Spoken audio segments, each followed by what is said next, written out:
though, that God can use your hand and you really know that it's not you. Because really, I think that a lot of the plays are so relevant.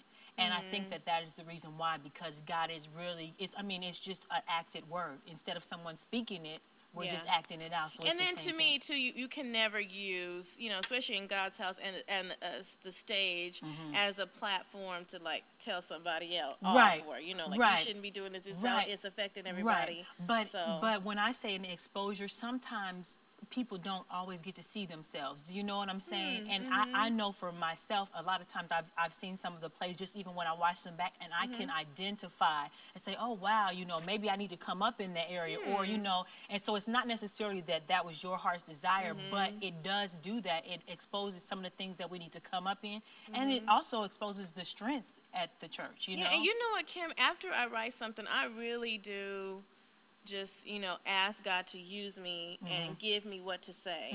And even like with Another Cinderella Story, we were in one of the rehearsals, and, because the mother-daughter relationship in this play is so powerful. Right, exactly. So we had one of the actors, and she had brought a foster child with her.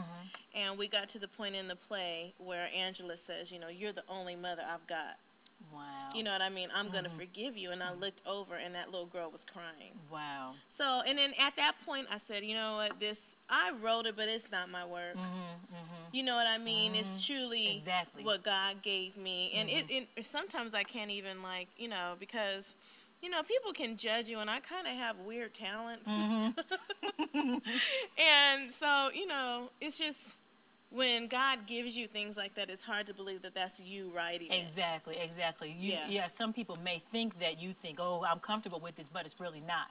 It's just definitely something that is definitely a gift. Yeah, and I think, just through my parents and learning that humility and to be humble in all things, I have to be like, to God be the glory and, never get the big head or... Now, now that same message right there, because that's your heart's desire, how do you trickle that down to the rest of the cast? Because it can be easy for someone to get the big head. So how do you but keep you them know what? humble? I have to constantly stay on them.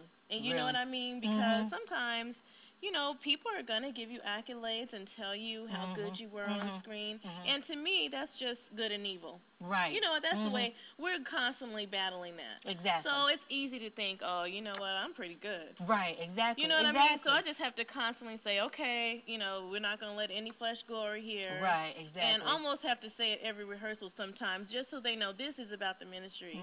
It's not about you. Matter of fact, if you invite somebody to the play, when they're in that audience, I don't want them to see you. I want them to see that character.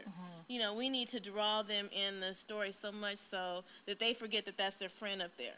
Wow. They think that's Rebecca. Exactly. They think that's Angela acting. Exactly. And so that's really what I try to pull out and what I want from them. Exactly. That's amazing. And I think that your heart, if we can keep that same spirit with the rest of us, then the drama ministry is going to do excellent things. I definitely see that. Well, I'm glad you spent some time with us today. Is there anything else that you wanted everyone to know about Another Cinderella Story, about the drama ministry in general? Anything? Well, you know what? The only thing I would say is that when I got the inspiration for this story, I was actually watching the Disney Cinderella with my daughter Ariana.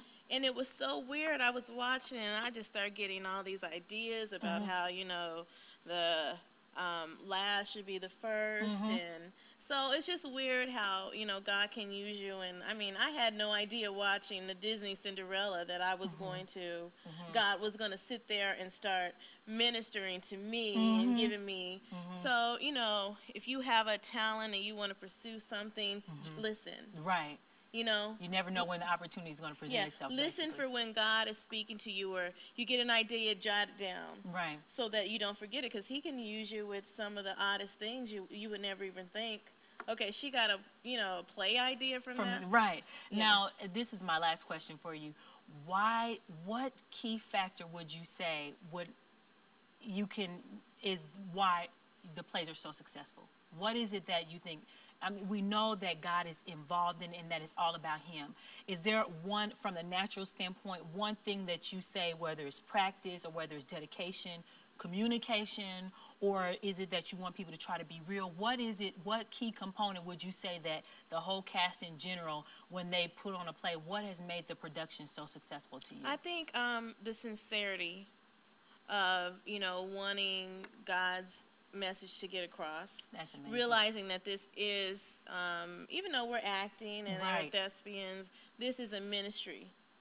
And, you know, also I want them to, whatever character they play, to realize that there's somebody in that audience just like that. Wow. Or there's somebody that they're going to know. So I want them to be able to tap into that character so much so that they know that they're going to identify with somebody. Okay. So, okay. So it's kind of like staying relevant, being real. You want everything to be realistic. Yes.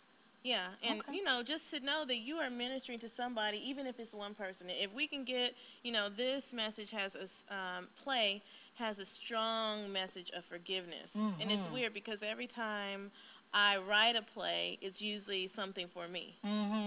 You know, so if we can just get the message across then and help one person where they're like, I'm not going to be like that anymore. Or they decide, you know, I need to let it go, I'm going to forgive. Then, you know. I think that's amazing, and I do feel that the messages that God does give you are really relevant, and I'm grateful for the fact that you allow him to use you in that capacity, because I think that we all have benefited from that, even if we were just a part of it, just in acting. I mean, I know for me, you know, just in some of the things that I've done, just acting, I've learned, oh, wow. You know, and some parts that I would like to have done, I wasn't able to do because I wasn't in the place. So it's amazing just to know, okay, sometimes you do see, okay, this is something I need to come up with, or like you said, you even learn yourself after going through the play. So I think it's amazing. I definitely thank you for taking your time out and doing the interview with me. Okay. So we'll see you next time. Okay. Bye, everybody. Bye.